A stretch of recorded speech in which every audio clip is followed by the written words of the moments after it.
Praise the Lord. खुदा का शुक्र करते हैं जी आज के अच्छे समय के लिए कि खुदावन फिर हमको एक बार अपनी इस महिमा में लेकर आया कि हम उसके पवित्र वचन में से सीख सकें। जैसा आप लोग जानते हैं कि हमने बुक ऑफ रेवलेशन पर सीखना शुरू किया है और खुदा का ये विषय जो है वो उसी से रिलेटेड है जो हम पिछले दिनों से सीखते आ रहे हैं कि रैप्चर और यीशु मसीह का दूसरा आगमन। वो हम लोगों ने बड़े ही विस्तार से सीखा था और उसके हम लोगों ने लगभग 44 जो उसके पार्ट हैं वो हम लोगों ने पहले सुने हैं और वो YouTube पर और Facebook पर अवेलेबल है। अगर किसी ने नहीं सुना तो उस विषय को भी सुन सकता है।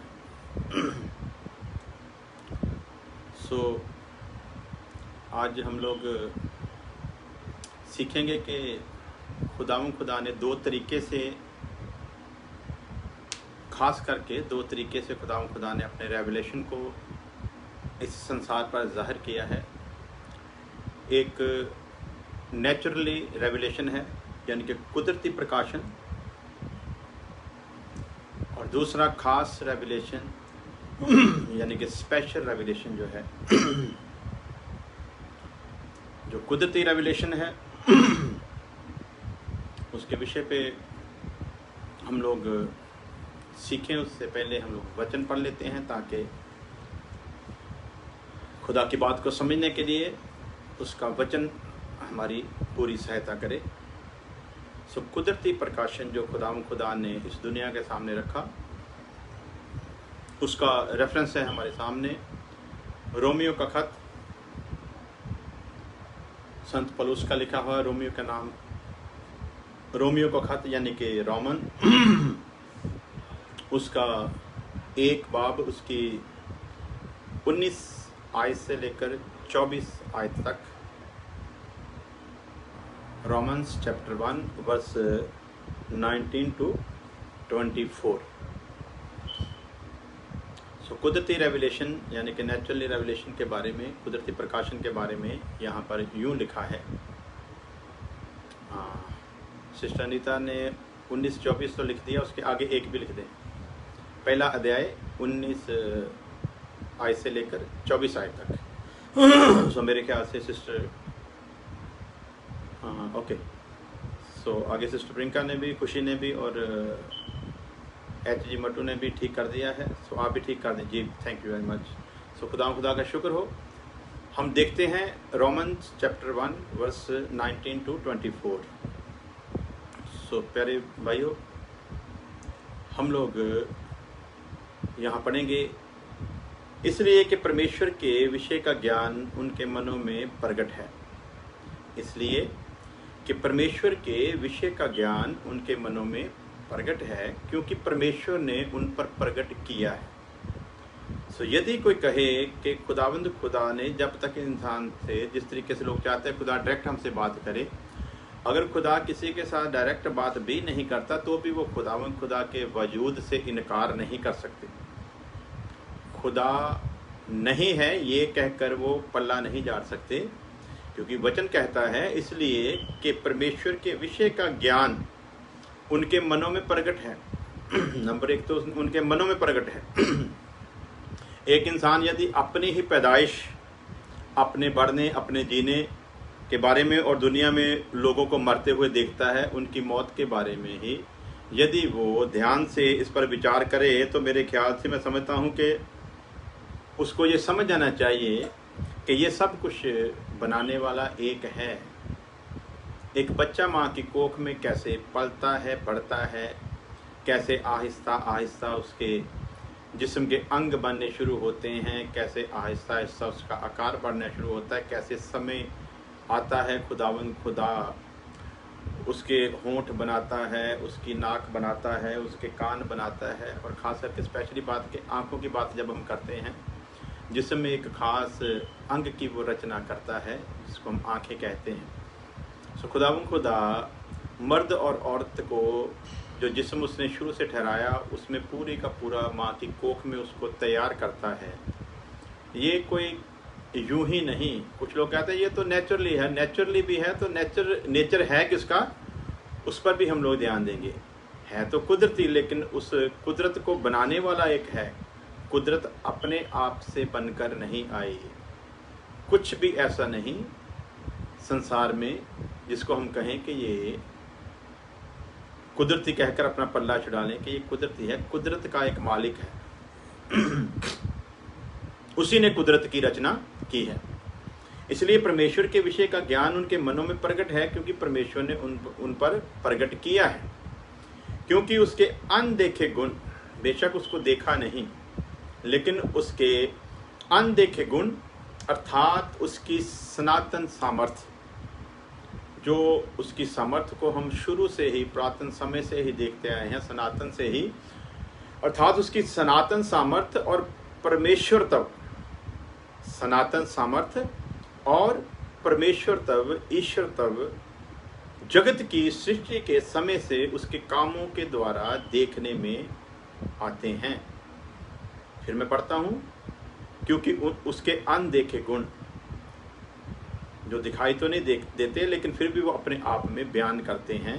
बेशक परमेश्वर को नहीं देखा, लेकिन उसकी रचना बयान करती है कि इसका एक बनाने वाला है, अर्थात उसकी सनातन सामर्थ्य और परमेश्वर तब जगत की सृष्टि के समय से, जब से जगत को बनाया है, जगत की सृष्टि के समय से उसके कामों के द्वारा देखने में आते हैं, यहाँ तक कि वह निरुत्तर हैं।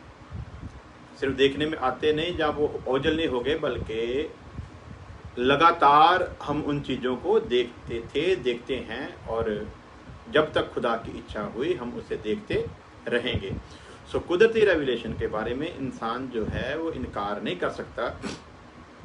इतने बड़े यूनिवर्सल को देखकर इंसान इनकार नहीं कर सकता, और इतनी बेवकूफ़ाना बात करना, इतनी बेवकूफ़ी की बात करना भी जायज़ नहीं कि ये सब कुछ नेचुरली है, कुदरती है, अचानक से बन गया, अपने आप से बन गया। ऐसा कुछ नहीं। ब्रह्मांड के बारे में साइंटिस्टों ने जितना जान लिया है वो तो बहुत कम है, लेकिन जितना जान लिया है उतने के बारे में जब वो बताते हैं ना, तो आदमी को सोचने पर मजबूर होना पड़ता है कि इसको किसने बनाया, कैसे बना, कैसे इसकी गति ठहराई, कैसे इसका आकार ठहराया, कैसे कैसे किस किस चीज़ को किस किस तरीके से उसने हर जगह पर स्थिर किया है। यूं ही नहीं हो गई उनकी गति, अपने आप यूं ही नहीं बन गई, वो अपने आप यूं ही नहीं एक दूसरे के चुगिर्दे घूम रहे, उनकी स्पीड तय यूं ही नहीं हो गई। यदि यूं ही हुई होती तो एक्सीडेंट हो जाता। यदि उनका कोई चलाने वाला ना होता, उनको कोई गति देने वाला नहीं होता, उनकी कोई गति और उनकी कोई हद को बरकरार रखने वाला ना होता, तो एक्सीडेंट हो जाते। यूनिवर्सल बचता ही नहीं। लेकिन यूनिवर्सल अपने आप में जब हम उसको देखते हैं तो यूनिवर्सल बयान करता है। यदि उसने सूरज इंसान को रोशनी देने के लिए, ऊर्जा देने के लिए बनाया है, तो याद रखें वो सूरज को भी डायरेक्ट नहीं उसने रोशनी उसकी ज़मीन पर आने दी। उसकी रोशनी इंसान के जिस्म पर अगर डायरेक्ट पड़े तो इस संसार में कोई इंसान रह ही नहीं सकता, जिंदा रह ही नहीं सकता। उसकी रोशनी के आगे उसने एक, जैसे हम लोग आटा छानते हैं ना, बूरा उसका अलग करते हैं, तो वैसे ही उसने वो किरणें जो इस ज़मीन पर सूर्य की रोशनी को लेकर आती हैं, वो किरणों को डायरेक्ट नहीं पड़ने दिया, बल्कि उसके बीच उसने उसको एक प्योरीफाई करने के लिए एक वैसा ग्रह लगाया। उस ग्रह में से होकर वो पूरी की पूरी किरणें जो हैं जो ज़मीन पर पहुंचती हैं, और वो किरणें जो हैं जो ज़मीन पर पहुंचती हैं उसके बीच में से होकर वो किरणें इंसान के लिए नुकसानदायक नहीं हैं। कुछ एक ऐसे अफ्रीकन देश हैं यहाँ पर पॉलीथीन जो है, प्लास्टिक जो है, वो बहुत जलाया जाता था। उसके जलाने की वजह से जो पोल्यूशन पैदा होता है, वो पोल्यूशन जो है वो खुदा ने जो प्योरीफाई करने के लिए बनाया हुआ सिस्टम है ना, उसके बीच में वो दखल करता है।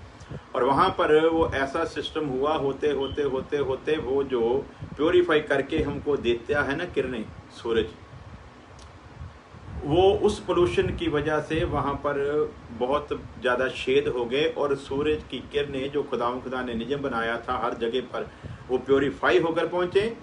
वहाँ पर वो बड़े होल होने के कारण वही जो किरणें हैं वो डायरेक्ट वहाँ पर आनी शुरू हो गई। अब वहाँ पर कोई इंसान रहता नहीं और ना ही रह सकता है। इसलिए नहीं रह सकता क्योंकि अब वो किरणें जो हैं, जो ऊर्जा देती थी, जो जिंदगी देती थी, जो हमारे अंदर विटामिन डी की कमी को पूरा करती थी और विटामिन डी को बराबर रखती थी, वो ऊर्जा जो है जो इंसान के भले के लिए बनाई गई थी, इंसान की ही गलती के कारण वही उसकी नुकसान के लिए सिद्ध हुई। सो प्यारे अजीजों, ये उदाहरण देने का मतलब ये नहीं कि हम लोग कोई साइंस की क्लास ले रहे हैं या हमें कोई साइंस सीखना है, सिर्फ आपको एक उदाहरण देकर समझाने के लिए है। सो मुझे उस देश का प्रॉपर नाम पता नहीं, मेरे ख्याल से अफ्रीका का ही कोई देश है, लेकिन अगर आप लोग चाहेंगे तो मैं उसका भी आपको दे दूंगा कि वो कौन सा देश था, क्योंकि अभी मुझको प्रॉपर मालूम नहीं, इसलिए मैं यूं ही कह दूं तो वो एक आइडिया की बात हो जाएगी। लेकिन आप उसको गूगल में भी सर्च कर सकते हैं कि वो कौन सा देश है जहां पर ऐसा हुआ है।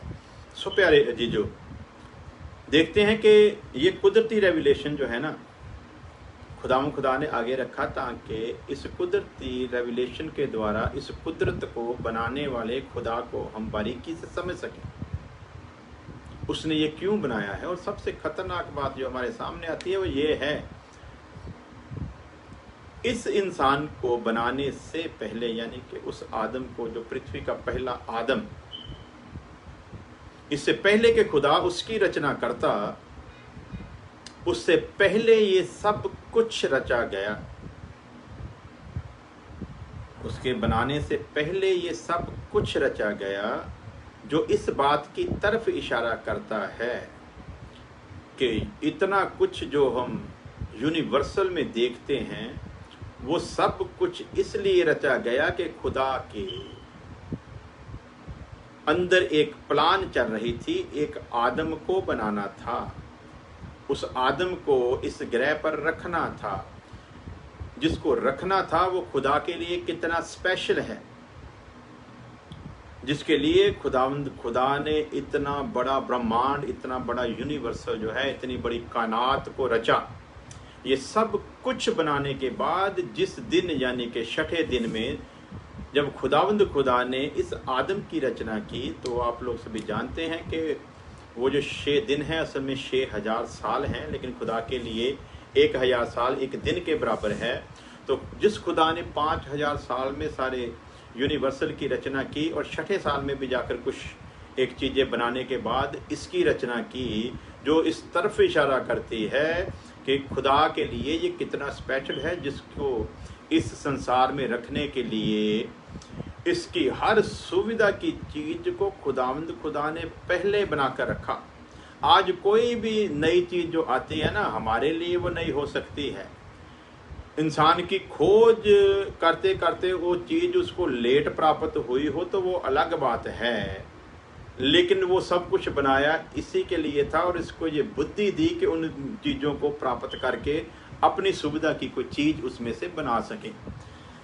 सो कुदरत का मालिक, जिस खुदा ने इतनी बड़ी कुदरत को बनाया है, उस खुदा की इसके प्रति कैसी प्लानिंग है। जैसा यिर्मयाह में लिखा है कि मेरी सब योजनाएं, मेरी सारी प्लानिंग तेरे भले के लिए हैं, तेरे नुकसान के लिए नहीं।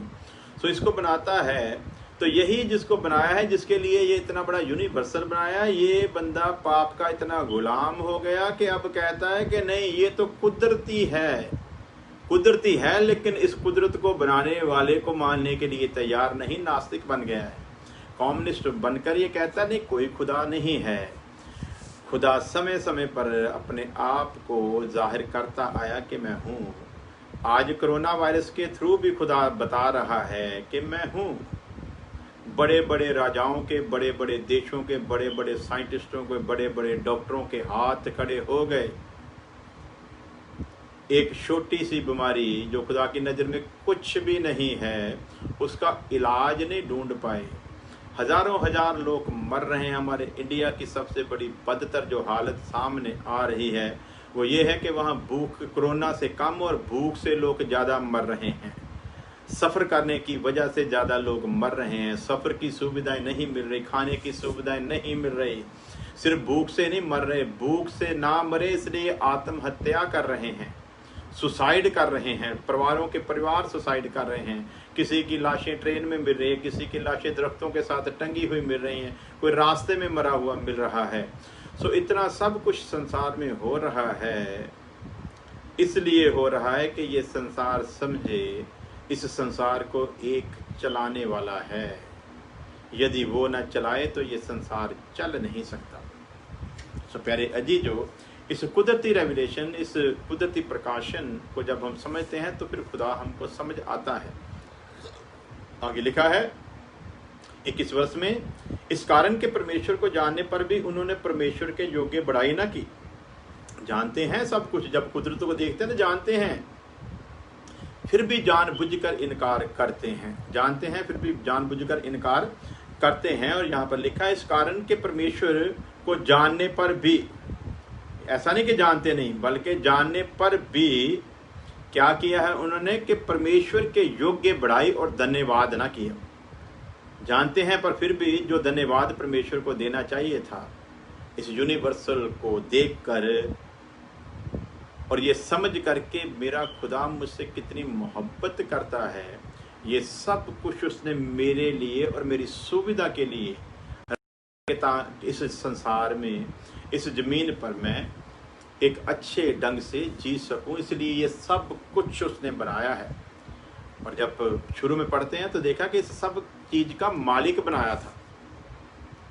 परमेश्वर ने अपने मन की भावना को यूं प्रकट किया है उत्पत्ति की किताब जेनेसिस उसका 1 अध्याय उसकी 26 वर्ष में कि आओ हम आदम को अपने स्वरूप और अपनी समानता में बनाएं ताकि वो हमारी तरह से राज करे। जैसे हम राज करते हैं वैसे ही वो हमारी तरह राज्य करे।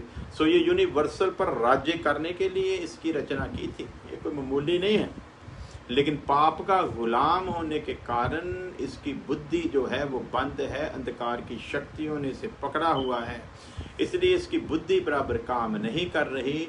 जिसने इसको बनाया है उसको समझ पाना पाप का गुलाम होने के कारण इसके लिए मुश्किल है। वो भी खुदा ने इसके लिए इंतजाम कर दिया, प्रभु यीशु मसीह को इसकी समानता में भेजा ताकि ये प्रभु यीशु मसीह के द्वारा उसकी समानता में बन सके। सो प्यारे अजीजों, वचन को जब हम समझते हैं तो एक खुदा का शुक्र करते हैं कि खुदावंद हमको बड़े ही सरलता से समझाता है और हमारी एजुकेशन के लिहाज से ही समझाता है कि हम पढ़े लिखे ज़्यादा नहीं हैं, लेकिन फिर भी खुदा का ये शुक्र करते हैं कि वो यदि हमारी एजुकेशन के लिहाज से बात करता तो शायद हम उसकी एक बात भी ना समझ पाते। लेकिन वचन में लिखा कि ये ज्ञान उसने निर्बुद्धों पर प्रकट कर दिया ताकि बुद्धिमानों को लज्जावान करे। सो आगे देखेंगे कैसे बुद्धिमान जो हैं वो लज्जावान हो रहे हैं, कैसे उनको खुदा के सेवकों के सामने उनकी बोलती बंद हो जाती है। वचन में से सीखेंगे कितने कितने पढ़े लिखे लोग, कितना बड़ा साइंटिस्ट जो कहता था, हम भी स्कूल में पढ़ते थे, क्या पढ़ते थे, सुनते थे कि स्कूल में पढ़ाया जाता था कि जो धरती है वो सूरज के चुगिर्दे घूमती है, 24 घंटे में अपना एक चक्कर लगाती है। उसी के लिहाज से धरती का जो जो हिस्सा सूरज के सामने आता है वहाँ पर दिन होता है, जो सूरज के पीछे चला जाता है वहाँ पर रात होती है। तो इस तरीके से हमको ये सारी बातें सिखाई जाती थी और हम भी टीचर के सामने सिर हिलाकर कहते थे बिल्कुल ऐसा ही होगा, क्योंकि जो उदाहरण वो देते थे, जो एग्जाम्पल देते थे वो बिल्कुल सत्य प्रतीत होती थी। वो लगता था कि ऐसे ही होगा, लगता था कि ऐसे ही होगा, क्योंकि वो कहते हैं कि जो जो हिस्सा धरती का सूर्य के सामने जाता था वहाँ वहाँ दिन, जो पीछे रह जाता था वहाँ वहाँ पर रात हो जाती थी। इसी तरह धरती जो 24 घंटे में अपना एक चक्कर लगाती थी। छोटे थे, नादान थे, इसलिए कभी कभी कहते थे यार धरती घूमती है तो हमारा घर तो उसी तरफ रहता है। यदि हमारा घर का दरवाज़ा जो है वो पूर्व की तरफ है तो आज भी पूर्व की तरफ है, जल्दी धरती घूमती है तो फिर किस तरीके से सूर्य के चुगिर्दे घूमती होगी कि हमारा फिर घर जो है वो क्यों नहीं। बच्चे थे तो ऐसी लेकिन जब वचन सामने आया तो फिर बच्चे नहीं रहे। फिर जिसने ये सब कुछ बनाया ना, उसने लिख कर दिया है। उसने बुद्धिमानों की बुद्धि को निर्बुद्ध साबित किया है। हमको सिखाया गया धरती घूमती है सूरज के चुगिर्दे। हमको ये बताया गया स्कूलों में और हमने मान लिया। लेकिन इसी बाइबल में लिखकर उसने दिया, इसी बाइबल में, कि धरती सूरज के चुगिर्दे नहीं घूमती।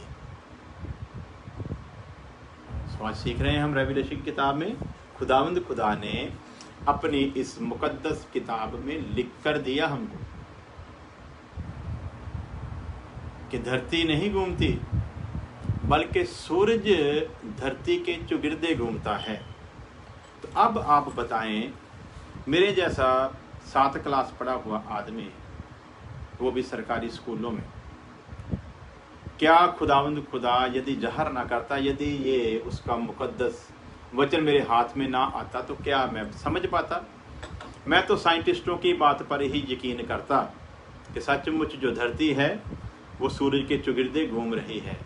इसमें उसने लिख कर दिया, सूरज अपने समय पर अपनी जगह से उदय होता है और धरती की परिक्रमा करके फिर अपनी जगह पर जाकर छुप जाता है। सो प्यारे अजीजों, छुप जाने का मतलब है जहां से शुरू होता है वहीं पर चला जाता है। तो यहाँ पर लिख कर दिया उसने, वो काटता है पूरी दुनिया का चक्कर, वो काटता है। वो जिस तरफ जाता है उसी तरफ रोशनी बिखेरता जाता है। लिख कर दिया शुरू में ही, उत्पत्ति में लिख कर दिया, ज़बूरों में लिख कर दिया, अजूब में लिख कर दिया। अब हमारे जैसा बंदा जब साइंटिस्ट से बात करेगा, साइंटिस्ट तो बहुत एजुकेटेड है,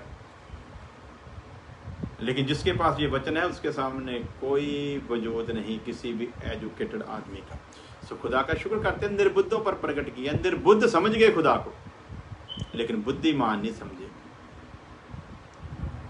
सो वचन की वो आयत मुझको कभी कभी मैं पढ़ता हूँ तो बहुत अच्छा वो मुझको लगता है। मैंने उस पर बहुत बार बोला भी है। पंजाबी में जो तर्जुमा है वो ठीक नहीं है, वो कहने में थोड़ा बुरा लगता है, लेकिन हिंदी में जो अनुवाद है वो ठीक है कि वैश्याएं और मसूलिए, वैश्याएं और मसूलिए तुमसे पहले स्वर्ग की बादशाहत में होंगे। और कितनी बड़ी लानत प्रभु यीशु मसीह ने उन फकीरों, फरीसियों, समय के पुरोहितों पर डाली थी जो खुदा को समझ नहीं पाए। खुदा का वचन होते हुए भी खुदा की कुदरत को समझ नहीं पाए, उसकी इच्छा को समझ नहीं पाए, उसकी मर्जी को समझ नहीं पाए, उसकी आदत को समझ नहीं पाए। सो खुदावंद खुदा हमारी पोजीशन देखकर हमको नहीं बुलाता कि हम कितने एजुकेटेड हैं, कितने कुलीन हैं, ये बात नहीं, बल्कि वो बुलाता है और खुद ही हमको क्लीन करता है, खुद ही साफ करता है, खुद ही बनाता, खुद ही ठहराता है। सो प्यारे अजीजों, देखते हैं कुदरती रेवलेशन, उसके बाद स्पेशल रेवलेशन। कुदरती रेवलेशन जो है ये चेंज हो सकता है, इसको समझने में इंसान गलती कर सकता है।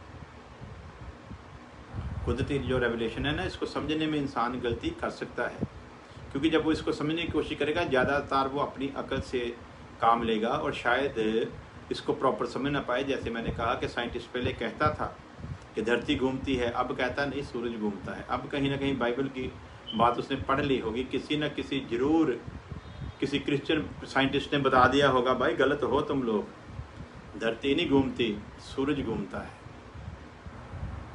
सूरज 12 स्थानों से होकर निकलता है, गुजरता है, वचन में साफ लिख कर दिया है। तो प्यारे अजीजों, हम लोग देखते हैं कि इस कारण परमेश्वर को जानने पर भी उन्होंने परमेश्वर के योग्य बढ़ाई न की और धन्यवाद न किया, परंतु व्यर्थ विचार करने लगे, यहाँ तक कि उनका निर्बुद्ध मन अंधेरा हो गया। इसीलिए वो अंधकार के शिकार हुए, क्योंकि परमेश्वर को जानने पर भी उन्होंने परमेश्वर के योग्य बढ़ाई नहीं की। वह अपने आप को बुद्धिमान जताकर मूर्ख बन गए। कोशिश तो की उन्होंने कि हम दुनिया में अपने आप को बुद्धिमान ठहराएं, लेकिन वचन बताता है कि वो अपने आप को बुद्धिमान जताकर मूर्ख बन गए और अविनाशी परमेश्वर की महिमा को नाशमान मनुष्य। सबसे खतरनाक काम क्या किया? अविनाशी परमेश्वर की महिमा को नाशमान मनुष्यों के साथ मिला दिया, यानी कि बंदों को ही खुदा की जगह पर लाकर रख दिया, बंदे को ही खुदा बनाने की कोशिश कर दी। पक्षियों को भी उन्होंने पूजा की खुदा को छोड़कर, यानी कि पक्षियों को पूजा की, पक्षियों को बनाने वाले की नहीं। चौपाओं की रेंगने वाले जंतुओं की मूर्त की समानता में बदल डाला। अविनाशी परमेश्वर को मनुष्य की, पक्षियों की, चौपाओं की, रेंगने वाले जंतुओं की मूर्त की समानता में बदल डाला। ये इधर की कंट्रियों के लोगों को तो शायद समझ ना आए, लेकिन इंडिया वाले तो फटाफट समझ जाते हैं, क्योंकि ये सारी बदकारी हमारे तो इंडिया में होती है, हमारे देश में ये सारी बदकारी होती है। जिन जीव जंतुओं की तरफ देखने को भी घृणा होती है, उनको भी इन्होंने खुदा बनाकर रख डाला है। उनकी भी फिर मूर्तियां बना बनाकर, जिसको खुदा मानते हैं ना, उसी की मूर्तियां बना बनाकर इन्होंने उस खुदा को बेचा है, कीमत रख रख के बेचा है, कीमत लगा लगा कर बेचा है। और वो क्या कहते पंजाबी साडे रेड़ी कहते, रेड़ियां दे उत्ते रख रख के गलियां गलियां दे विच होका दे दे के बेचा।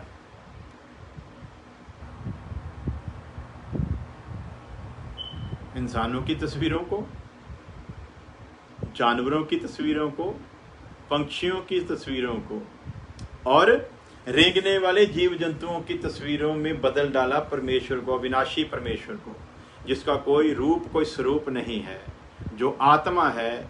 उसके साथ इसने इतनी छेड़छाड़ की क्यों? ये बागे अदन का बदला ले रहा है, ये बागे अदन का बदला ले रहा है। तूने निकाला था ना मुझको बागे अदन से, तो अब देख, तूने तो बनाया था मुझको मिट्टी का और श्राप दिया कि तू मिट्टी से निकला और मिट्टी में मिल जाएगा। अब देख मैं तेरी कैसी कैसी सूरतें बनाता हूँ और कैसे कैसे तुझे मिट्टी में मिलाता हूँ। तो खुदा ने तो इसको अकेला मिट्टी का ही बनाया था, इसने कोई धातु छोड़ी नहीं जिसका बनाया नहीं। और सिर्फ बनाया ही नहीं, बल्कि बना बनाकर उसकी बोली लगा लगा कर बेचा भी है। क्यों? निर्बुद्ध हो गए हैं, समझ है नहीं, बुद्धि अंधकार में जा चुकी है, अंधकार के वश में है। प्यारे अजीजों, वह अपने आप को बुद्धिमान जताकर मूर्ख बन गए।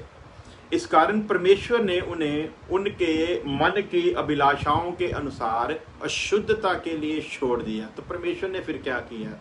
जब परमेश्वर को इन्होंने इतना नीचे लाने की कोशिश की और उसकी कुदरत को समझने की कोशिश नहीं की, तो वचन बताता है कि परमेश्वर ने उनको उनके मन की अभिलाषाओं के अनुसार अशुद्धता के लिए छोड़ दिया कि वे आपस में अपने शरीरों का अनादर करें।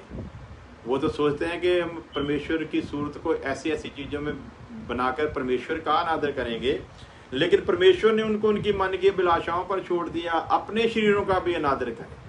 सो प्यारे अजीजों, ये था कुदरती रेवलेशन, यानी कि हम सीख रहे हैं बुक ऑफ रेवलेशन पर। तो परमेश्वर अपने रेवलेशन को खास करके दो तरीकों से पेश करता है, कुदरती रेवलेशन यानी कि नेचुरली, और स्पेशल रेवलेशन यानी कि खास प्रकाशन जो है। कुदरती रेवलेशन के बारे में जैसे हमने सीखा है कि उसमें उसको समझने में इंसान गलती कर सकता है, उससे गलती हो सकती है, लेकिन जो दूसरा रेवलेशन है, जो स्पेशल रेवलेशन है, वो है खुदा का वचन। तो खुदा का वचन जो है वो कभी गलत नहीं हो सकता। हाँ, उसको समझने में ये गलती तब करेगा जब उसको भी ये अपनी अकल से ही समझने की कोशिश करेगा, तब इसको प्रकट नहीं होगा।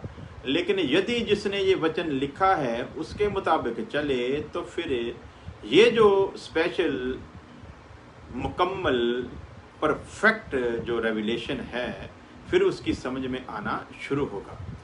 सो देखते हैं दूसरा रेवलेशन यानी कि खास रेवलेशन, स्पिरिचुअल रेवलेशन जो है, स्पेशल रेवलेशन जो है, वो है खुदा का वचन।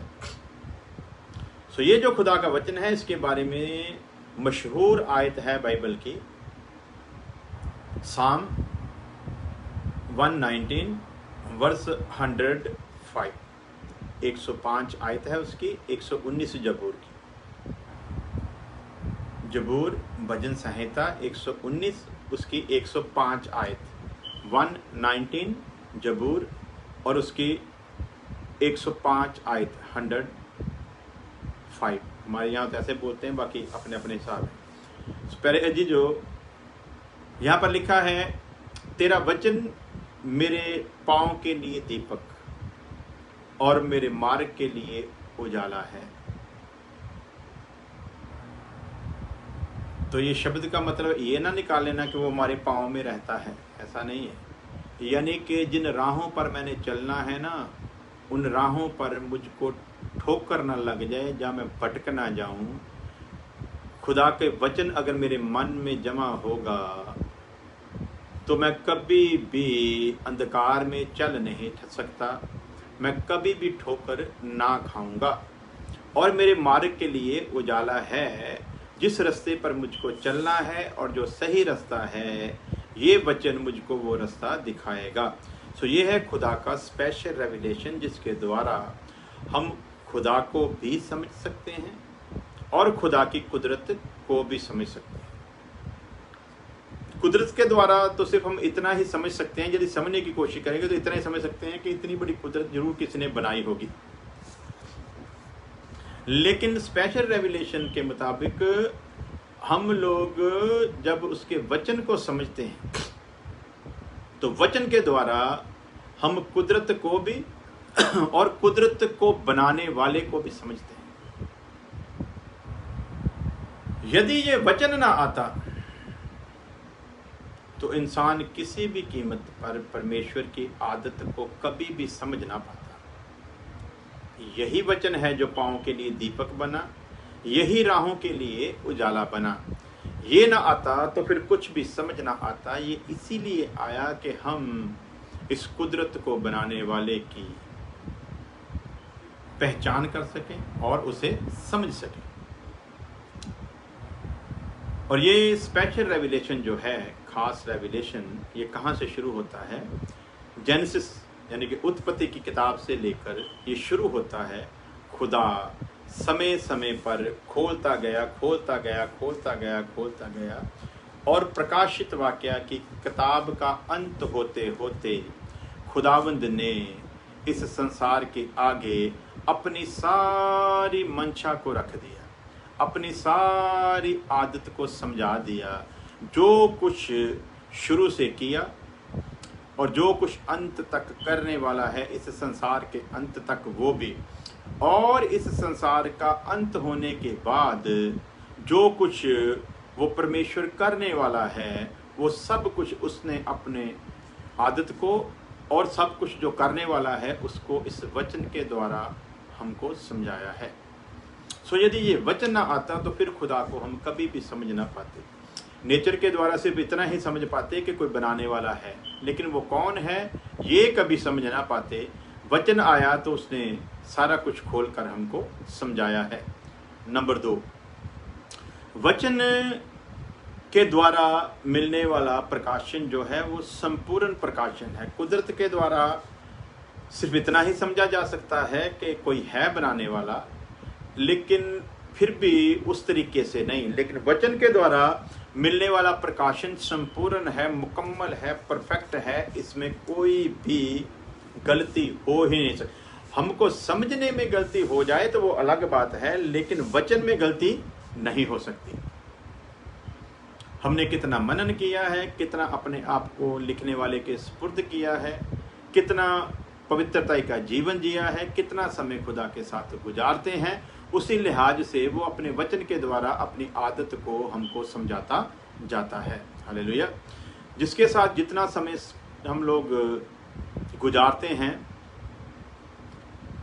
उतनी ही उसकी आदतें हमारे सामने आती जाती हैं। वो क्यों गुस्सा करता है, किस बात पे गुस्सा करता है, किस तरह उसे मनाया जा सकता है, किस तरह उसे आनंदित किया जा सकता है, किस बात में वो खुश है, वो तभी पता चलता है जब हम किसी के साथ कितना समय गुजारते हैं। लेकिन कभी कभी ऐसा भी होता है कि हम समय सिर्फ टाइम पास करते हैं, लेकिन आदत को समझते नहीं हैं। बहुत सारे पति पत्नी ऐसे हैं, सारी जिंदगी इकट्ठे रहते हैं, मर भी जाते हैं, लेकिन मरने आखिरी सांस तक भी वो एक दूसरे को समझ नहीं पाते। बच्चे बाप को नहीं समझ पाते, बाप बच्चों को नहीं समझ पाता, भाई भाई को नहीं समझ पाता, माँ बेटी को नहीं समझ पाती, सारी जिंदगी गुजार देते हैं। क्यों नहीं समझ पाते? क्योंकि समझना नहीं चाहते। जैसे लिखा है ऊपर कि जो कुदरती रेवलेशन हम लोग सीखा है कि बेशक उन्होंने परमेश्वर को जान लिया, फिर भी परमेश्वर के योग्य बढ़ाई ना की। उन्होंने तो बेशक लिखा जान लिया, ऐसे कुछ थे जिन्होंने जान लिया फिर भी बढ़ाई नहीं की। कुछ ने तो जाना ही नहीं, कुछ ने तो इनकार ही कर दिया, ढीठ मन हो गए। सो उसी तरह प्यारे अजीजों, जितना हम किसी के साथ रहते हैं उसकी आदत से वाकिफ होते हैं।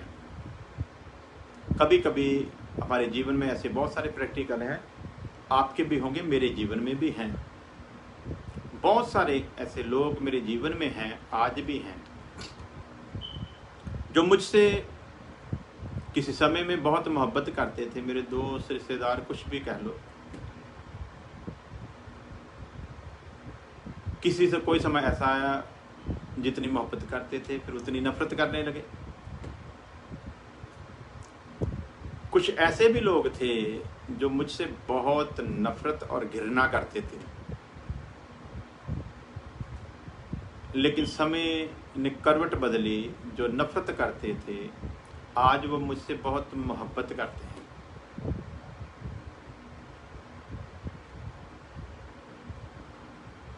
जो नफरत करते थे आज मोहब्बत करते हैं।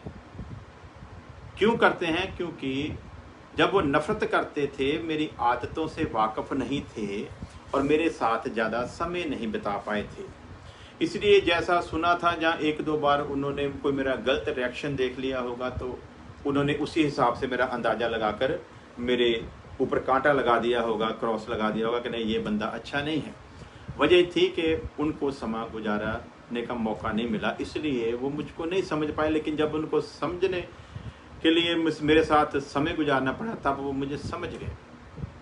लेकिन कुछ ऐसे थे जो ज़िंदगी भर चलते रहे हमारे साथ, बीते दिनों में वो हमसे अलग हुए। तो इसका मतलब ये है कि अगर नफरत करने वाले हमको समझकर हमसे मोहब्बत करने लगे तो मोहब्बत करने वाले नफरत क्यों करने लगे? उसके दो कारण होते हैं। जहाँ तो वो हमारी आदत से पक्की तरह वाकिफ होकर ये समझ गए ये बंदा बड़ा गिरा हुआ है, नंबर एक, कि ये बंदा अच्छा नहीं है। उन्होंने हमारे जीवन की सारी आदतों को देख लिया है, या तो उन्होंने तब इसलिए छोड़ा है। तो दूसरा कारण ये है कि वो रहे तो हमारे साथ ही, लेकिन शायद किन्हीं ज़रूरतों के कारण थे। तो हम जब तक उनकी ज़रूरतें पूरी करते रहे वो हमारी वाहवाही करते रहे। जब उनकी ज़रूरतें पूरी होनी बंद होगी तब हम उनको घिनौने नज़र आने लगे, इसलिए उन्होंने हमसे नफरत शुरू कर दी। सो तीन कारण आपको मैंने बताए, तीन में से एक के दो कारण बताए। लेकिन परमेश्वर के लिए हम लोग ये धारणा नहीं रख सकते। मैं किसी के लिए अच्छा, किसी के लिए बुरा हो सकता हूँ क्योंकि मैं इंसान हूँ, लेकिन परमेश्वर इंसान नहीं है। वो भला था, वो भला है और वो भला ही रहेगा। मैं फिर रिपीट करता हूँ, परमेश्वर के लिए हमारी ये धारणा नहीं हो सकती। वो भला था, वो भला है और वो भला रहेगा। उस भले के साथ थोड़ा समय गुजारो, उस भले के साथ थोड़ा समय स्पेंड करो, तो फिर आपको पता चलेगा कि उसकी आदत कितनी अच्छी है। हमको जो क्रूर सा नजर आता है ना, हम लोग को बहुत, वो तो लिहाज नहीं करता, थोड़ी सी गलती करते मौत तक दे देता है। तो जब थोड़ा सा उसके नज़दीक जाओगे, थोड़ा सा समय गुजारोगे, तब उसकी आदत का पता चलेगा वो कितनी मोहब्बत करने वाला है, वो कितना प्रेमी है, वो कितना स्नेह करता है। मैं तो कुछ भी कर दूं फिर भी वो बर्दाश्त कर जाता है। यदि मैं वापस लौट कर आऊँ तो मुझको गले लगा लेता है। वो तो इतना प्रेमी है, मैं उसको इतना क्रूर क्यों समझता था। जैसे जैसे समय गुजारोगे वैसे वैसे उसकी आदत समझ आए। यूं ही तो नहीं होनोक चला 300 साल तक उसके संग संग। आदत समझ गया था, इसलिए चल गया। एलीजा चल गया, मौत जिसमें नहीं मिली। हनोक चल गया, जिसमें मरना ही नहीं पड़ा। खुदा के साथ चले क्योंकि आदत से वाकिफ थे। मूसा भी आदत से वाकिफ था, लेकिन फिर भी एक जगह पर भटक गया। लेकिन ये लोग भटके नहीं, चलते रहे। प्यारे अजीजो, आदत को समझेंगे ना तो फिर चलना बड़ा आसान हो जाता है। वचन में कोई कमी नहीं, वचन में कोई त्रुटि नहीं। वचन अपने आप में मुकम्मल है, परफेक्ट है। हम समय नहीं गुजारते वचन के साथ, इसलिए वचन हमारी समझ में ना आए तो वो अलग बात है। जैसे पिछले दिनों में जिस दिन हम लोग टाइथ के बारे में सीख रहे थे, उसके 5वें अध्याय में, तो वहाँ पर हमारे एक आदरणीय पास्टर जी आ गए थे और उनको अभी आए हुए, क्योंकि इधर से पता चल जाता है ना, तो ये पता चल गया कि वो अभी 1 मिनट ही हुआ। 1 मिनट में ही उन्होंने नीचे फटाफट कमेंट में लिख दिया रॉन्ग टीचिंग। कितनी जल्दी उन्होंने फैसला कर लिया। हमको 5 दिन लग गए, 1.5 घंटे के मैसेज हैं, 7.5 घंटे का मैसेज, और उस आदमी ने आकर सिर्फ 2-3 बातें सुनी और लिख दिया रॉन्ग टीचिंग। उसने अपना फैसला एकदम से सुना दिया। क्यों सुनाया? क्योंकि उसको पता ही नहीं था हम लोग क्या कह रहे हैं, कहाँ से हमने बात शुरू की, क्या सिखा रहे हैं, किस किस बात के ऊपर हमने कितनी उदाहरणें और कितनी रेफरेंस दे देकर एक एक बात को समझाया है। और जिन्होंने गौर से सुना उनकी समझ में, वो अलग बात है। लेने वाले लेते रहे, देने वाले देते रहे, वो अलग बात है।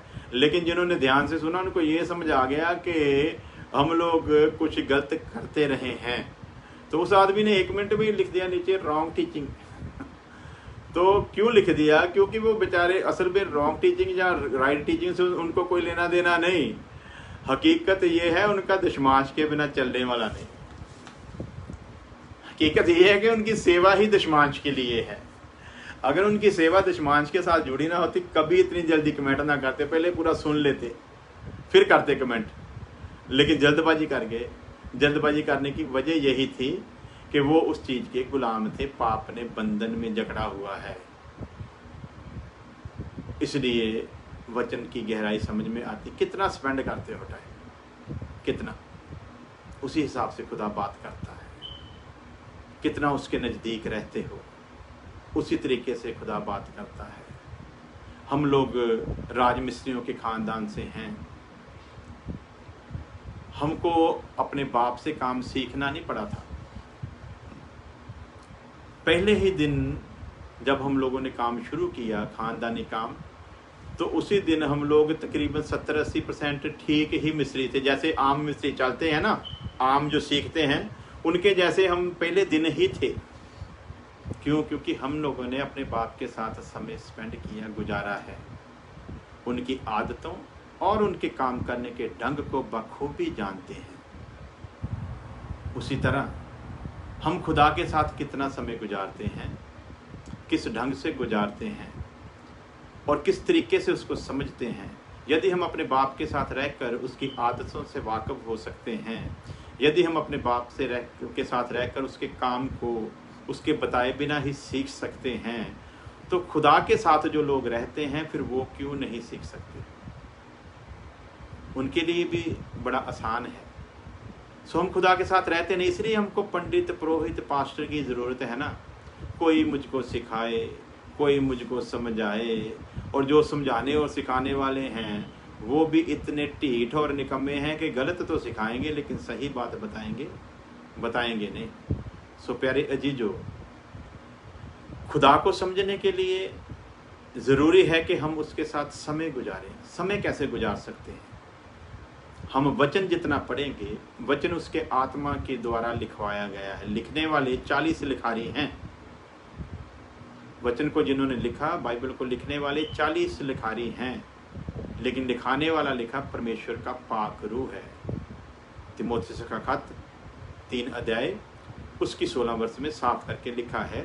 सारी लिखत परमेश्वर के आत्मा के द्वारा, रूह के द्वारा है, लिखवाया है उसने। और जो लिखवाने वाला है ना, उसने वचन को लिख कर दिया है। और जब हम उसको पढ़ते हैं, जैसे मान लीजिए एक प्रेमी प्रेमिका को खत लिखता है। आजकल तो फोन के सिस्टम चल पड़े, तो पहले तो जो प्यार लोग करते थे ना, लड़के लड़कियां, तो वो एक दूसरे को खत लिखा करते थे। तो जब प्रेमिका को प्रेमिका या प्रेमी को प्रेमिका का खत आता था ना, तो रोटी पानी भूल जाते थे उनको। तो वो समय चाहिए होता था कि हम अपने प्रेमी का खत कब पढ़ें। और ये प्रेमी वो होते थे जो धोखा देने वाले होते थे। ये एक को ही खत लिखने वाले नहीं, ये कईयों को लिख देते थे। ये प्रेमी ऐसे नहीं थे। ये प्रेमी काफिर प्रेमी थे, झूठे प्रेमी थे। इनका प्रेम झूठा था, शब्द झूठे थे। लेकिन वो प्रेमी जो है, उसका प्रेम करने का ढंग अलग है, वो प्रेम उसका झूठा नहीं है। खुदा की दासी हमारे साथ गुरशरण कौर जी हैं, खुदा उनको आशीष दे। सो प्यारे अजीजो, आप इस बात को समझें कि यदि एक प्रेमी प्रेमिका के खत पढ़ने के लिए इतना ललायत हो जाता था, वो सब कुछ भूल, जब उसको पता चलता था ना कि मेरी प्रेमिका का खत आ गया, तो उसको कोई चीज से कोई लेना देना नहीं होता था। उसको सिर्फ एक ही मतलब था कि मैं किसी न किसी तरह घर वालों से इधर उधर होकर कहीं मुझको अलग सा एक समय मिल जाए जहां पर जाकर मैं अपने प्रेमिका या प्रेमिका का पत्र पढ़ लूं। तो प्रेमी का पत्र पढ़ने पर जितनी उनको खुशी होती थी ना, वो खुशी वही बता सकते हैं जिन्होंने जो उस समय से गुजरे हैं। लेकिन ये बावजूद इसके हम लोग ये भी जानते हैं, ये प्रेमी झूठे प्रेमी थे। ना प्रेमिका सच्ची थी, ना प्रेमी सच्चा था। दोनों ही एक दूसरे को, पंजाबी जी कह दिए, गेड़ा देने वाले थे। ये एक को ही नहीं खत लिखते थे, कईयों को खत लिख डालते थे। इनकी आदत ऐसी थी। लेकिन ये प्रेमी जो है ना, ये बड़ा धर्मी प्रेमी है। ये प्रेमी न्यायी प्रेमी है। ये प्रेमी हम धोखा दे देंगे, लेकिन ये कभी धोखा देने वाला नहीं है। ये वो प्रेमी है। सो इस प्रेमी का ये खत है। इस प्रेमी ने हमको ये खत लिखकर दिया है। जब जब हम इसको खोलते हैं, हमारा प्रेमी परमेश्वर हमसे बात करता है। जब हमारा प्रेमी परमेश्वर हमसे बात करता है, तो बात के जरिए वो अपनी इच्छा को हम पर जाहिर करता है। बात के जरिए वो अपनी आदत को हम पर जाहिर करता है। वो बताता है कि मेरे संग रहना है, मेरे घर में रहना है, तो तुझको समझ लेना चाहिए कि मेरी आदत क्या है। तो आदत समझकर जो प्रेम किया जाता है, उस प्रेम का फिर कोई तोड़ नहीं होता। वो प्रेम अमर प्रेम हो जाता है, क्योंकि आदत को समझकर किया है। इसलिए समझें, जब हम अपने प्रेमी के इस प्रेम पत्र को पढ़ते हैं, तो प्रेमी अपनी आदत, अपनी इच्छा को हम पर जाहिर करता है। जैसे कई लड़के लड़कियां लव मैरिज कर लिया करते थे, तो उन दिनों में वो एक दूसरे को खत लिखते थे, तो उसमें अपनी ये भावनाएं भी लिख देते थे कि ठीक है, अगर तुम मजबूर करती है कि तुम मेरे बिना नहीं रह सकती, तो हम लोग शादी कर लेंगे, कोई बात नहीं, मैं अपने घर वालों की मुखालत भी सह लूँगा, लेकिन याद रखे जब सब कुछ ठीक हो जाएगा ना, तुझे मेरे घर में आना है। ऐसा ना हो कि अभी तो हम प्रेम करते हैं, बाद में नफरत करनी शुरू करें। तो सबसे पहले कि तू मेरी पत्नी बनकर मेरे घर में आए, मेरी आदत को समझ ले। तो जो प्रेमिका तो आदत समझ कर आई, बेशक लव मैरिज की, उसकी तो जिंदगी संवर गई। लेकिन जो आदत समझ कर नहीं आई, उसने तो उसकी प्रेम करने वाली आदत ही देखी थी, क्योंकि वहाँ तब तो प्रेम ही होता है। लव तो लव तब तक ही रहता है जब तक लव होता है। जब लव मैरिज हो जाती है, तो लव जो है वो मैरिज में बदल जाता है। मैरिज में फिर कानून आ जाते हैं। दो घरों की अलग विचारधाराएं होती हैं, विचार अलग होते हैं, ख्याल अलग होते हैं, रहने सहने का ढंग अलग होता है, बातचीत करने का ढंग अलग होता है, अपने अपने घरों के संस्कार जो हैं वो अलग होते हैं, इसलिए बाद में बनती नहीं। सो हमने भी इस प्रेमी के साथ रिश्ता जोड़ना है। उसके प्रेम पत्र को पढ़ें, ध्यान से पढ़ें, जिसके साथ मैंने अनंत कालीन तक वो समय गुजारना है जो कभी खत्म होने वाला नहीं है। तो मुझे उसकी आदत को प्रॉपर पूरे तरीके से जानना है। तो आदत का पता चलता है। तो इसलिए हमने बात कहाँ से शुरू की है। वचन जो है ना, दो तरह के रेविलेशन के ऊपर हम सीख रहे हैं। जो वचन हमें बताता है, एक कुदरती रेविलेशन के द्वारा खुदा को समझा जा सकता है, दूसरा स्पेशल जो रेविलेशन है, यानी कि उसके वचन के द्वारा। तो हम सीख रहे हैं कि जो कुदरती रेवलेशन है उसमें थोड़ी बहुत मिस्टेक हो सकती है, लेकिन वचन में मिस्टेक नहीं हो सकती। वचन में मिस्टेक तभी होगी जब हम अपनी अकल से सीखेंगे, लेकिन जब उसकी आत्मा के द्वारा सीखेंगे फिर किसी कीमत पर कुछ भी गलती नहीं हो सकती। माफ कीजिएगा, मेरा गला सूख रहा, थोड़ा मैं पानी पी लूं।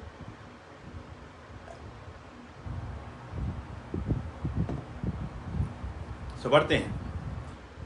नंबर 1 हमने गौर किया था, जेनेसिस से लेकर प्रकाशित वाक्य तक पूरा हो जाता है ये जो स्पेशल रेवलेशन है। वचन के द्वारा मिलने वाला प्रकाशन संपूर्ण प्रकाशन है। कुदरती प्रकाशन को समझने के लिए कमी घटी हो सकती है, कंफ्यूजन हो सकता है। जैसे पहले वैज्ञानिक, जैसे मैंने आपको पृथ्वी के उदाहरण दी है कि वो बोलते थे कि गोल है और सूरज के चौगिर्दे घूमती है, और हम लोग मानते थे कि जो धरती है वो सूरज के चौगिर्दे घूमती है। वही साइंटिस्ट अब कहना शुरू हो गए, नहीं, सूरज जो है वो धरती के चौगिर्दे घूमता है, धरती सूरज के चौगिर्दे नहीं घूमती। तो जैसा मैंने बोला है, अब इस वचन को वो लोग समझ गए हैं,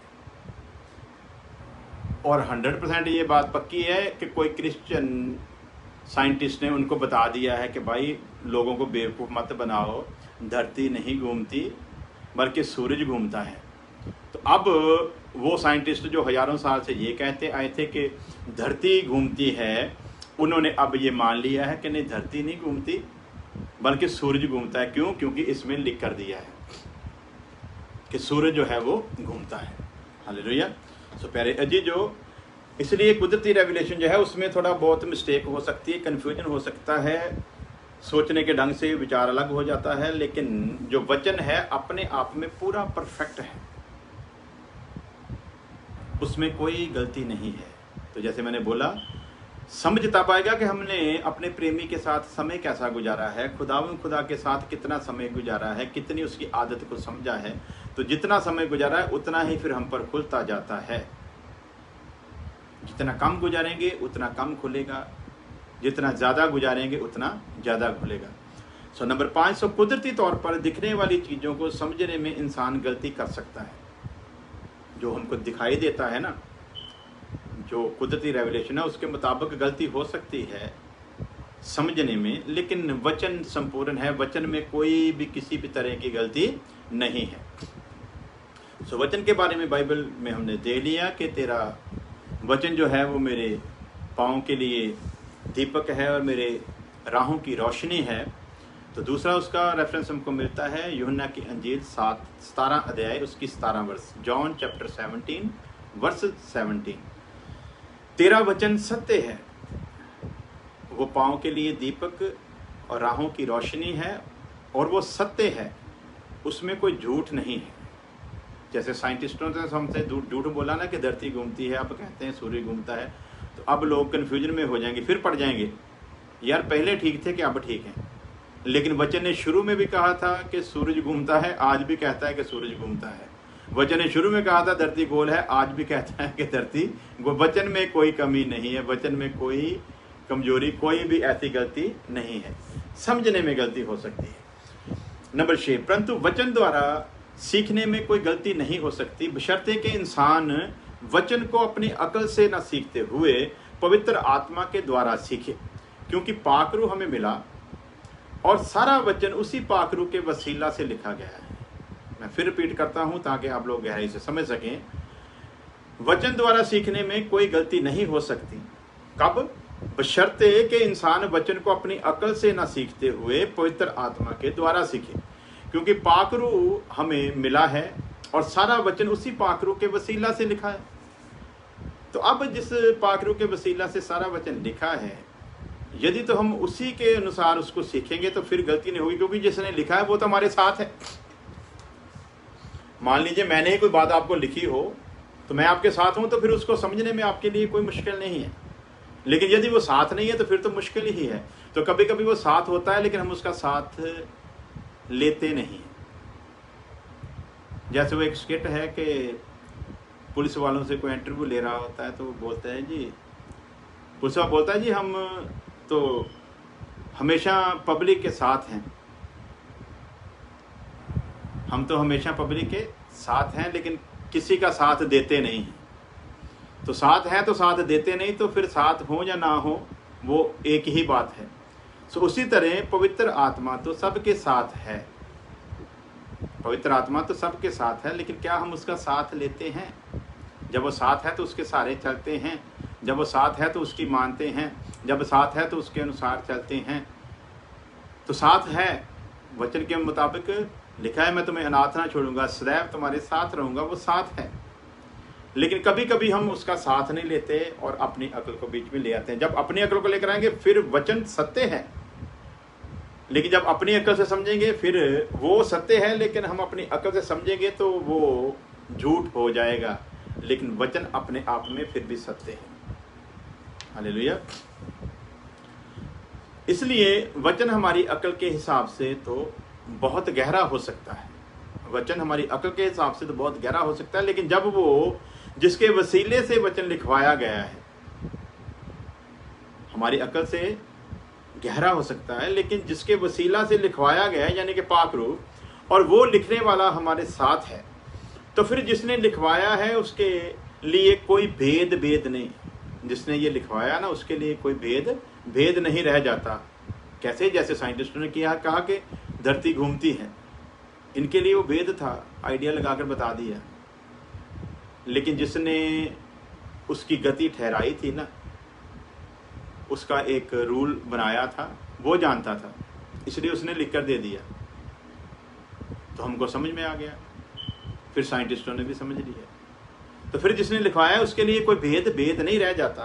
सो वचन के द्वारा ही हमें खुदा समझ आता, और वचन के द्वारा ही खुदा की बनाई हुई ये कुदरती वस्तुएं भी हमें समझ आती हैं।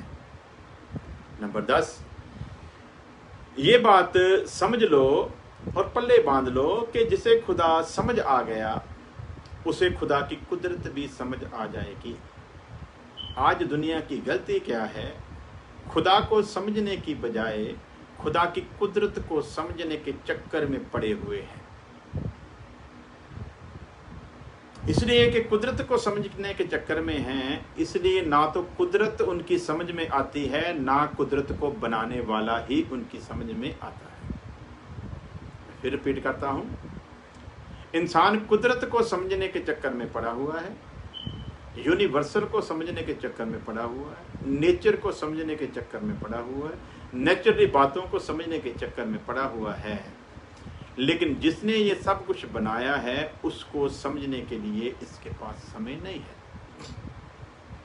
मान लीजिए कि आज एक नए किस्म की कोई टेक्निक से बनाई हुई कोई चीज आपके सामने आती है, आप बड़े ध्यान से देखते हो उसको, यार कैसे बनाया होगा, इसकी ये चीज कैसे बनाई, उसके दिमाग में ये कैसे आया होगा, उसने इसको किस तरह पूरा, इतना दिमाग जो तू लगा रहा है, यदि तुझे पता है और तेरी उस तक पहुंच हो सकती है तो सीधा उससे क्यों नहीं पूछ लेता?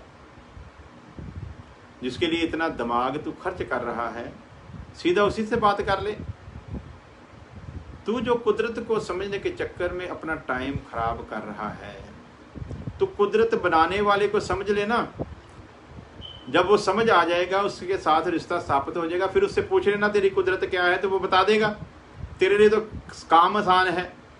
कुदरत को समझना मुश्किल है, लेकिन कुदरत बनाने वाले को समझना मुश्किल नहीं है। तो उसको समझ, कुदरत के मालिक को समझ, कुदरत तेरी अपने आप समझ में आ जाएगी। परंतु तू अकल से कुदरत को समझने के चक्कर में पड़ा हुआ है, इसलिए ना तो कुदरत तेरी समझ में आएगी और ना ही कुदरत का बनाने वाला ही तेरी समझ में आएगा।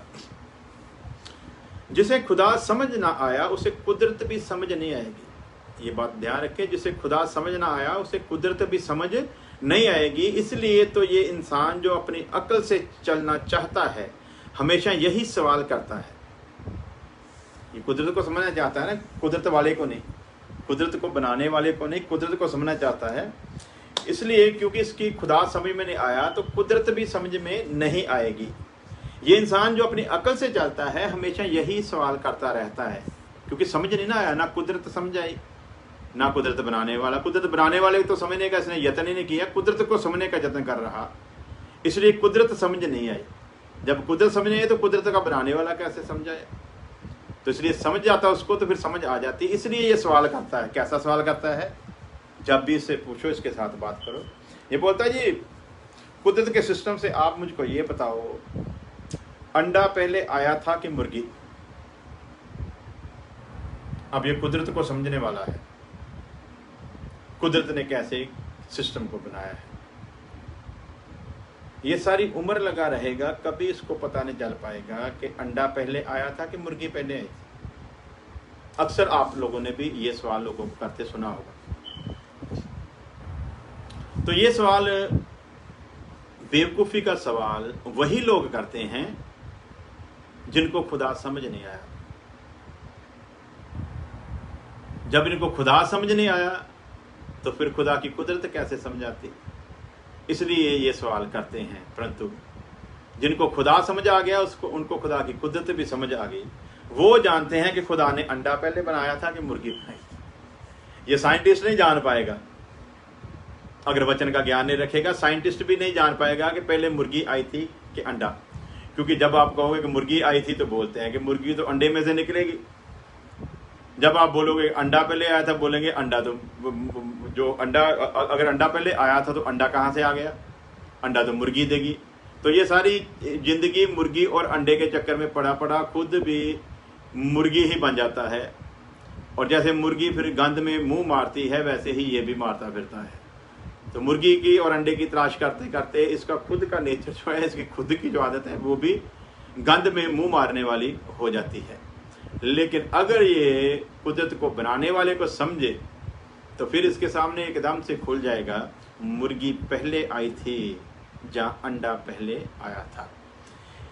ये सवाल ये बंदा इसलिए करता है क्योंकि ना तो खुदा को समझ सका और ना ही उसकी कुदरत को समझ सका। अब वचन में साफ साफ लिखा है, अगर ये खुदा को समझता ना, फिर इसकी समझ में एकदम बात आ जाती, कौन पहले आया है, मुर्गी या अंडा। वचन में साफ साफ लिखा है, आदि में वचन था। अब ये वचन को समझता ना तो फिर आसान हो जाता। वचन में लिखा है, यूना की अंजील 1 अध्याय उसकी 1 वर्ष, जॉन चैप्टर 1 वर्स 1, आदि में वचन था, वचन खुदा के साथ था और वचन ही खुदा था। अब ये समझे ना, ये कुदरत को समझने की कोशिश की इसने, कुदरत को बनाने वाली ने, यानी कि खुदा को समझने की कोशिश नहीं की।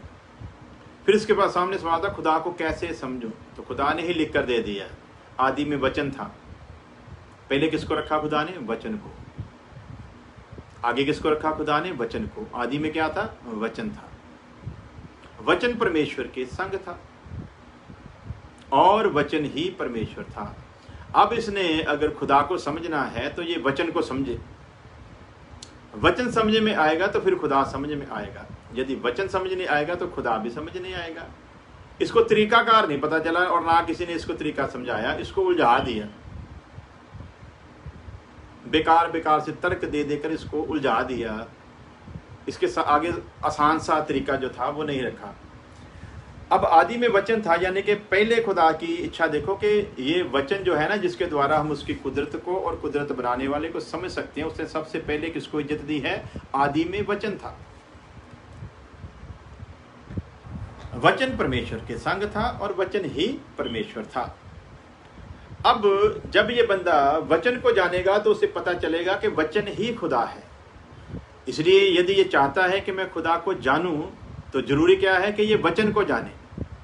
अगर ये वचन को नहीं जानता तो फिर कभी खुदा को जान नहीं पाएगा। क्यों? क्योंकि वचन कहता है कि वचन ही खुदा था।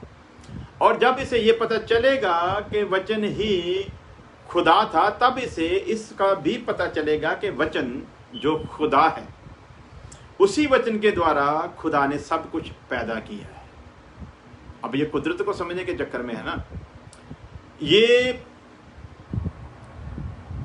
ऊपर से नीचे आ रहा है,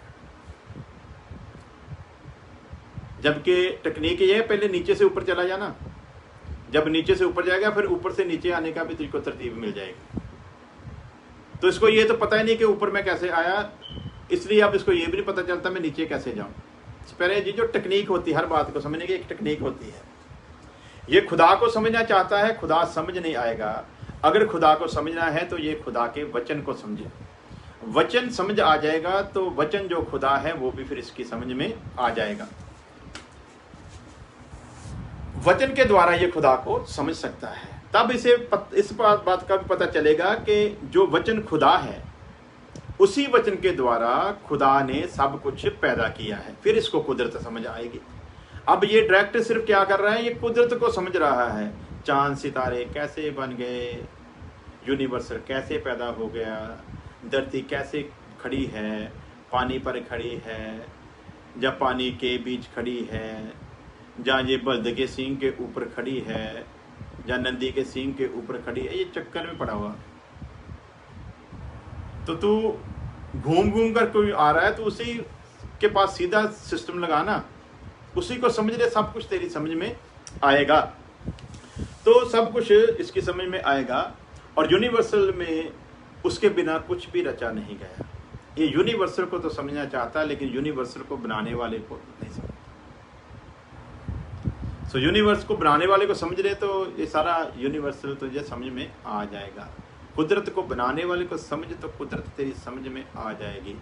अब खुदा को समझना है तो खुदा के वचन को समझ ले, वचन समझ लेगा तो फिर खुदा तेरी समझ में आ जाएगा।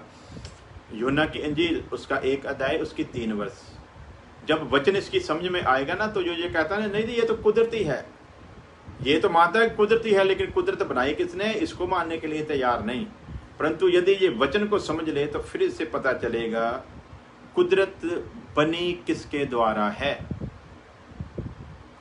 कुदरत को बनाया कैसे गया है, कुदरत को बनाने वाला कौन है। तो पहले फिर वापस जाता हूँ, फिर क्योंकि हम लोग अंत कर रहे हैं। खुदा को समझना है तो वचन को समझे, वचन समझ आएगा तो खुदा समझ आ जाएगा। जब खुदा समझ आ जाएगा तो खुदा ने इस कुदरत को कैसे पैदा किया वो भी समझ आ जाएगा। लेकिन ये उल्टा कर रहा है, ये पहले कुदरत को समझना चाहता है, इसलिए बाकी दो जो चीज़ें हैं वो इसकी समझ में आती नहीं। सो इसको दूसरे तरीके से चलना होगा। सो वचन समझ आया, खुदा समझ आया, खुदा समझ आएगा तो खुदा फिर अपने वचन के द्वारा ऐसे समझाएगा। जिस कुदरत के बारे में तू बार बार बात करता है, मैं तुझे बताता हूँ वो कुदरत मैंने कैसे बनाई है। तो पढ़ेंगे यूहन्ना की इंजील 1 अध्याय उसकी 3 वर्ष। सब कुछ उसी के द्वारा पैदा हुआ, सब कुछ उसी के द्वारा पैदा हुआ। किसके द्वारा? प्रभु यीशु मसीह के द्वारा। प्रभु यीशु मसीह कौन है? खुदा का वचन। हालेलुया। सब कुछ उसी के द्वारा उत्पन्न हुआ, और जो कुछ उत्पन्न हुआ यानी कि जो कुछ पैदा हुआ उसमें से कोई भी वस्तु, कोई भी शय, कोई भी चीज उसके बिना उत्पन्न नहीं हुई, उसके बिना पैदा नहीं हुई। और यूनिवर्स में उसके बिना कुछ भी रचा नहीं गया। सो जब वचन समझ आएगा, खुदा समझ आएगा, खुदा समझ आएगा, कुदरत समझ आएगी। कुदरत जब समझ आ जाएगी तो फिर ये कुदरत को बनाने वाले के हाथ में अपने आप को सौंपेगा, और इसे पता चलेगा कि इसका बनाने वाला एक है और कैसे बनाया गया है। वचन के द्वारा यानी कि यीशु मसीह के द्वारा ये सब कुछ रचा गया। वचन समझ आएगा, खुदा समझ आएगा, वचन समझ आएगा, प्रभु यीशु मसीह समझ आएगा। नंबर 17, जब वो इस वचन को समझेगा तब वो खुदा को समझेगा, जब तब कुदरत को भी समझेगा। जब कुदरत को समझेगा तब उसे एकदम से ये पता चल जाएगा कि पहले अंडा नहीं मुर्गी बनाई गई थी। ये चक्कर में पड़ा हुआ, अंडा पहले आया, मुर्गी पहले आई, मुर्गी पहले आई, अंडा पहले आया। क्यों? क्योंकि ये कुदरत को तो समझना चाहता है, कुदरत बनाने वाले को नहीं। इसलिए पहले ये कुदरत बनाने वाले को समझे। तो मैंने बहुत आसान रेफरेंस देकर बताया है, खुदा को समझना है तो